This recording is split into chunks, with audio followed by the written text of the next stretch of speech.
Živjo, Ana, ali si že pripravila finančno poročilo?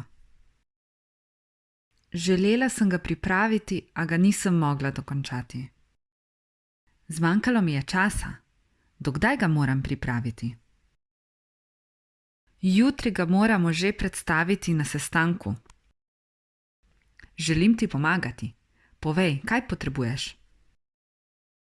Ali znaš napisati analizo uspešnosti poslovanja? Ja, znam jo napisati. Ali moram dodati tudi grafe? Ne, grafov ti ni treba dodati, so že pri bilanci. Naklonskim glagolom v slovenščini dodamo nedoločnik. Moram iti v trgovino. Hočem kupiti majico. Ne smem kupiti novih hlač. Ne morem kupiti zimskih čevljev. Ne želim podpisati nove pogodbe. Paziti je treba pri zanikanju.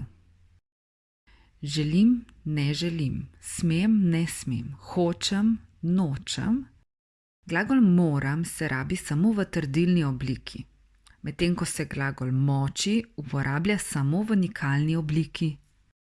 Zato rečemo, da se moram učiti, vendar se mi ni treba učiti. Lahko se učim ali pa se ne morem učiti. Ne moremo pa reči, da se ne moram učiti ali pa da se morem učiti. Dopolni z glagoloma morati ali moči.